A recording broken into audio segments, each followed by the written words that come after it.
Good morning, dear children. So we have completed first three sections of our chapter refraction on a plane surface. Now we will be moving to section D. Okay. And about refraction, what all things we learned? The basic thing what you have to remember is when a light ray moves from a rarer medium to a denser medium, it always bends towards the normal. And when it moves from a denser medium to a rarer medium, it moves away from the normal. So this point should be there in our mind always. Okay. Rarer to denser towards the normal, denser to rarer, away from the normal. Then if it is normal incidence, the ray will undergo refraction without any deviation, isn't it? Okay. Now here I am going to consider a case. Here let the medium be glass and here let the medium be air. Okay. So which is our denser medium? Glass is the denser medium and air is the rarer medium. Now I am considering a light ray which hits on the surface. Okay. Between glass and air. Here the ray is moving from glass to air. That means from denser medium to a rarer medium. So I have drawn the normal. So when it moves from denser to rarer, what happens? It moves away from the normal, isn't it? So this is our angle of incidence and this is our angle of refraction. So when a ray of light moves from denser medium to rarer medium, it moves away from the normal. Now, again when I am increasing the angle of incidence, what happens to the angle of refraction? Angle of refraction goes on increasing, isn't it? So I will draw one more case. Glass, air. So this is our normal. I increased the angle of incidence. Okay. So when I increase the angle of incidence, what happens? Here the angle of refraction also increases, isn't it? This also increases. By increasing the angle of incidence, angle of refraction also goes on increasing. And what happens to this ray? While we are increasing the angle of incidence, angle of refraction also goes on increasing. That means it moves away from the normal. And at a particular value of angle of incidence, what happens is this refracted ray will go through this interface. Okay. At a particular value. This is our interface. At a particular value of angle of incidence. This is our angle of incidence. At a particular value of angle of incidence, angle of refraction becomes, what will be this angle? This is 90 degree. Okay. So did you understand? When a ray of light moves from a denser medium to a rarer medium, it moves away from the normal. When we are increasing the angle of incidence, correspondingly the angle of refraction also increases. And at a particular value of angle of incidence, angle of refraction will be 90 degree. That is, the refracted ray moves through the interface. And this particular value of angle of incidence can be called as critical angle. Okay. So is it clear? It is known as critical angle. So what is critical angle?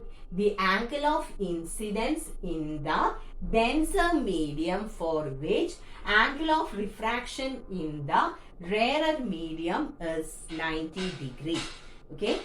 So the angle of incidence in the denser medium, the value of angle of incidence actually becomes critical angle. So the angle of incidence in the denser medium for which angle of refraction in the rarer medium is 90 degree can be called as critical angle and it is represented by capital C. So is it clear? Critical angle. So normally a ray of light, when it moves from denser to rarer medium, it moves away from the normal.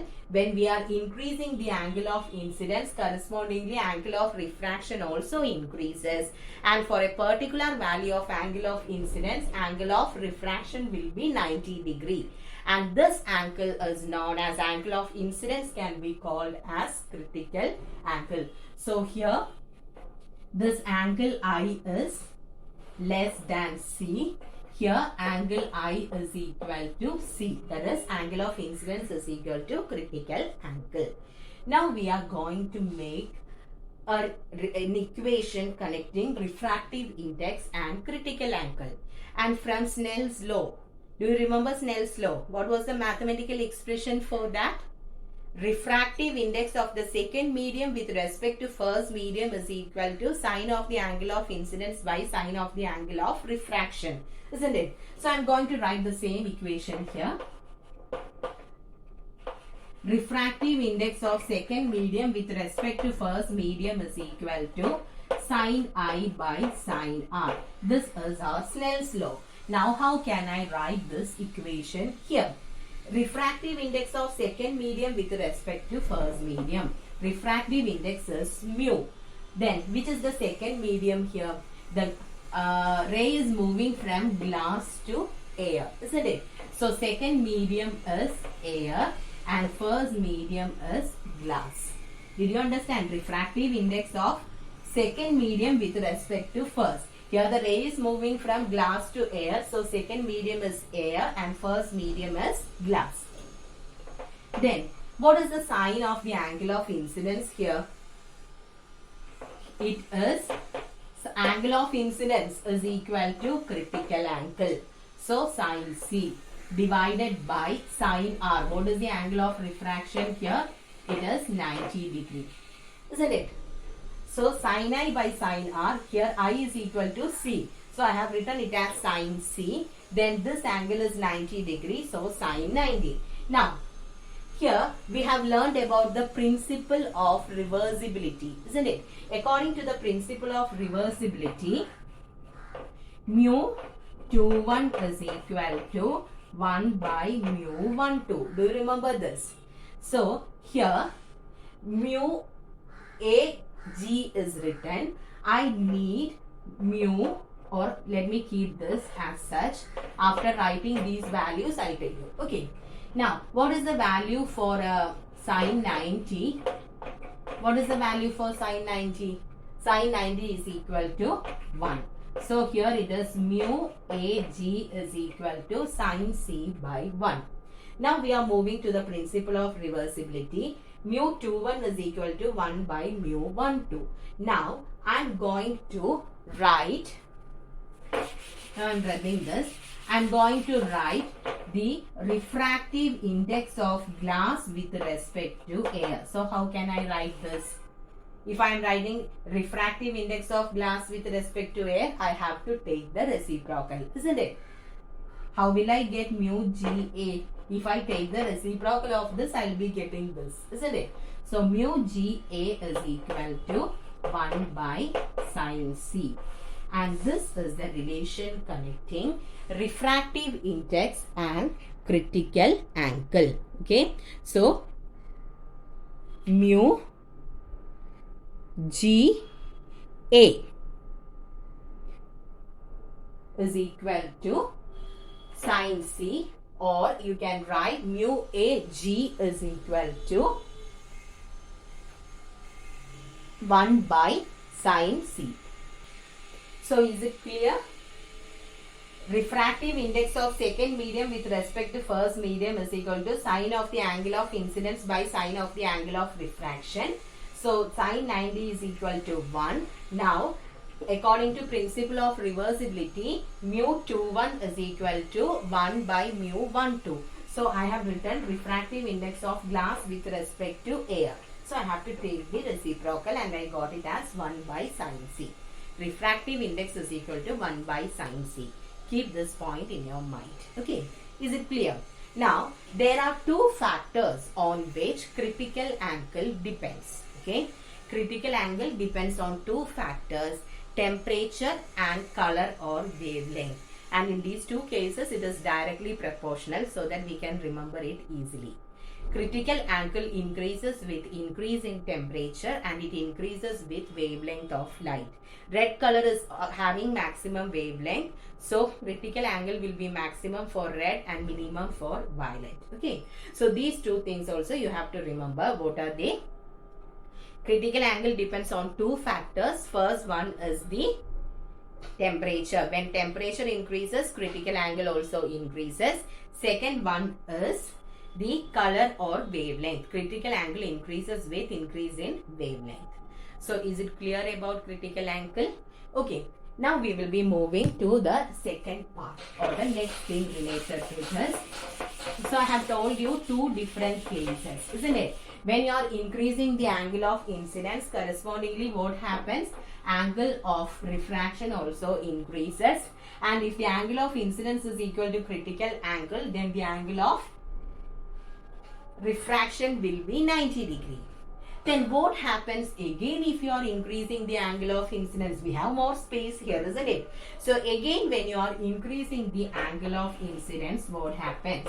Here it is G, it is A. I have the normal here. And in all these cases, one more thing.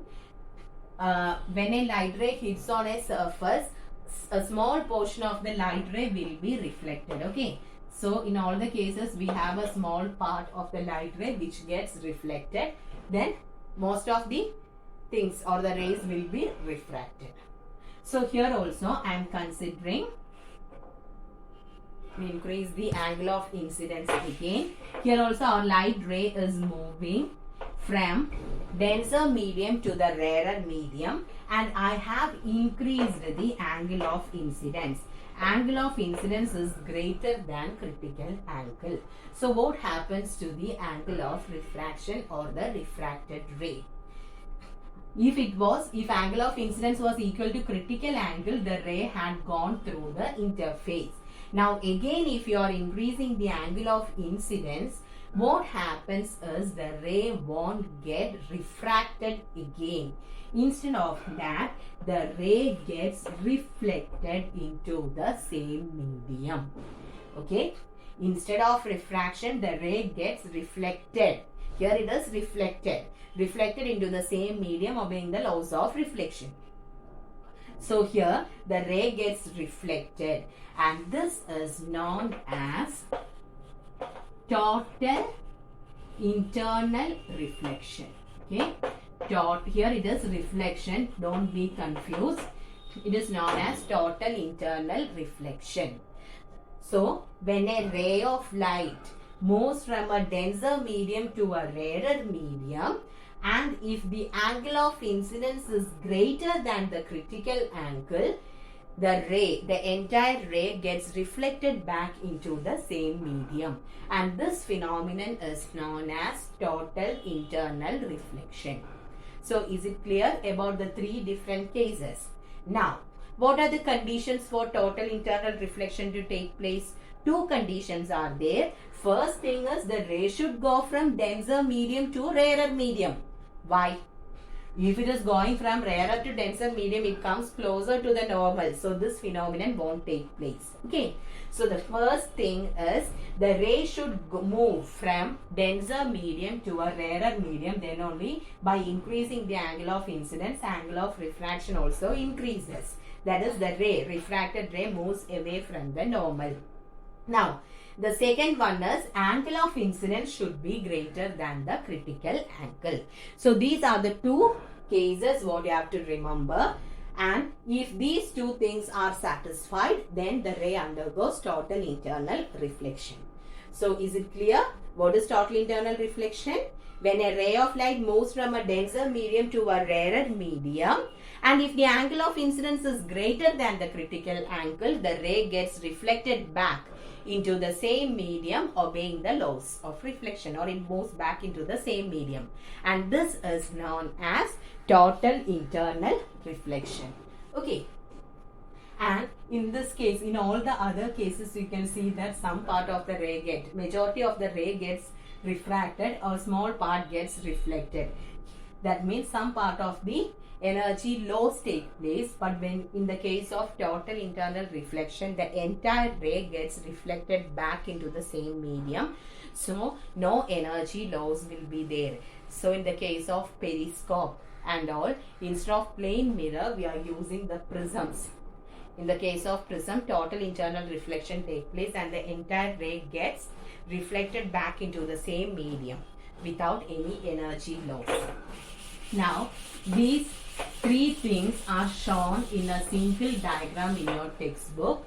So, we'll just consider that. This is the interface between the denser medium and the rarer medium. I have an object here placed in the denser medium. So the rays will be coming in all the directions. I am considering a light ray moving straight, normal incidence. So what happens? It goes straight without any deviation. Now consider a ray of light which hits the surface with an angle of incidence I. So some part of the light ray gets reflected and some part gets refracted.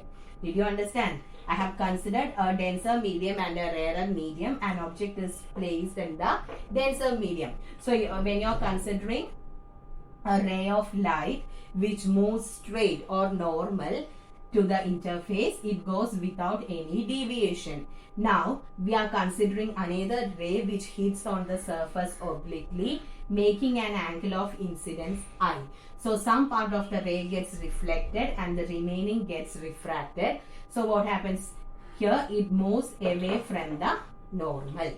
Now second one, I am considering a light ray which hits the surface at an angle C. That is, if the angle of incidence is equal to critical angle, what happens to this light ray? It moves through the surface. That is, here the angle of incidence will be 90 degree. Sorry, angle of refraction will be 90 degree. Now another light ray.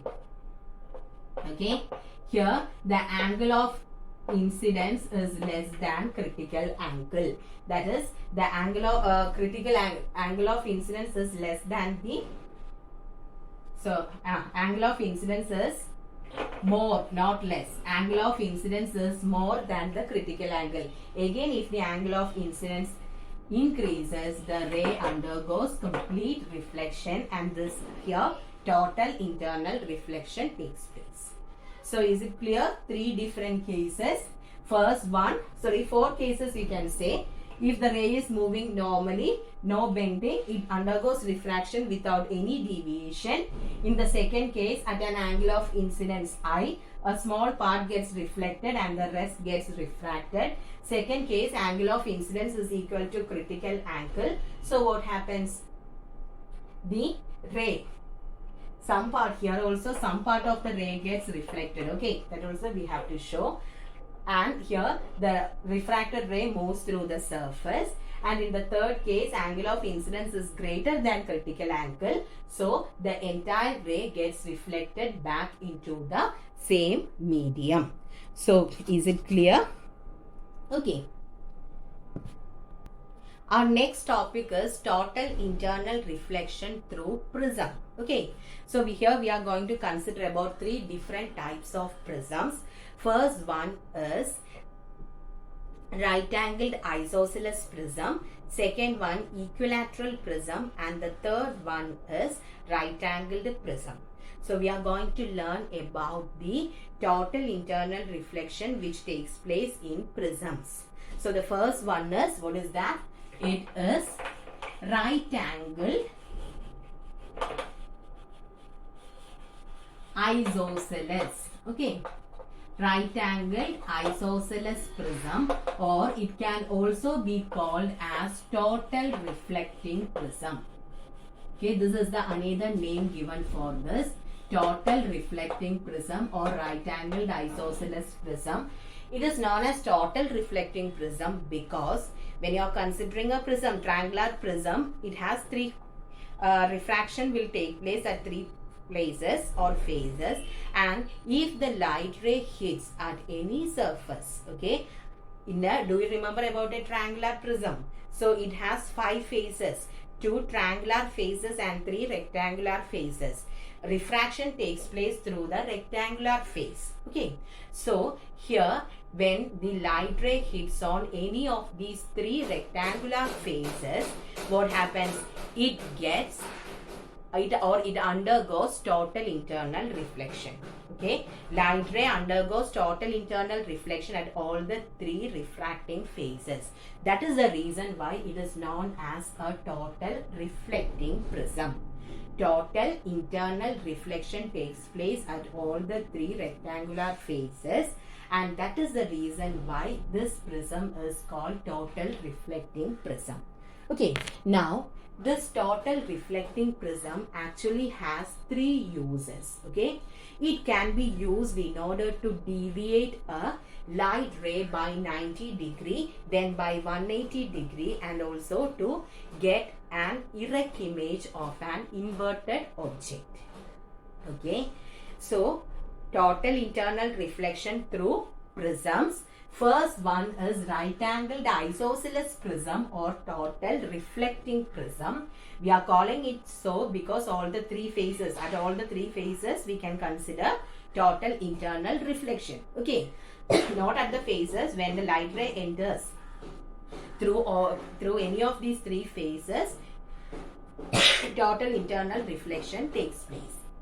Then first one, I told you there are 3 uses for this total reflecting prism. First one is to deviate a light ray through 90 degree. Okay, so for this I am keeping the prism like this, and it is a right angled, so this is 90 degree isosceles. So what will be this angle? This is 45 degree, this is also 45 degree. Total angle will be 360 degrees, sorry 180 degree. So in the case of a triangle, the sum of the angles will be 180 degree, 90, 45, 45. So first we are going to learn how this prism will deviate a light ray by 90 degree. So I am considering a light ray which hits on the surface. What type of incidence is this? Normal incidence. What is the angle made here? 90 degree. So if a ray hits on a surface at an angle 90 degree, what happens? No deviation will be there. It goes straight without any deviation, isn't it? So when it hits on the surface, the same thing happens. The ray moves without any deviation. Now here I am going to draw the normal. This is the normal, and what will be this angle? This angle is 45 degree. Okay, so this ray hits on the face AC at an angle 45 degree. For glass, critical angle is 42 degree for glass. So this is a glass prism. Critical angle is 42 degree and the ray hits at an angle 45 degree. That is an angle greater than the critical angle. So if a ray of light hits on a surface at an angle greater than the critical angle, what happens? It undergoes total internal reflection. That means the ray won't go out. Instead of that, the ray gets completely reflected into the same medium. Okay, and what type of incidence is this? This is normal incidence, 90 degree. So the ray will come out without any deviation. Okay, so ingane vanna ray ingane vannu. That means the ray got deviated by 90 degree. So this is one of the uses of a total reflecting prism. Using a total reflecting prism, you can deviate a light ray by 90 degree. So did you understand? First, a light ray hits on the surface AB. Here hit it makes an angle 90 degree. Normal incidence angle oru bending illa, it will go straight. But when it hits here the angle is 45 degree. E total aanu 90 vera. This is 90, this is 45. So this angle will be 45 degree. So if it is 45 degree, 42 degree is the critical angle. If a ray of light hits At an angle greater than the critical angle, it undergoes total internal reflection. So what happens? The ray will go down like this. When it hits on this surface, it is normal incidence. So it goes down without any deviation. And this is used in the case of a periscope. A periscope, do you remember the shape of a periscope? So in that, the ray has to be deviated by an angle 90 degree. So this is used in that case. Okay.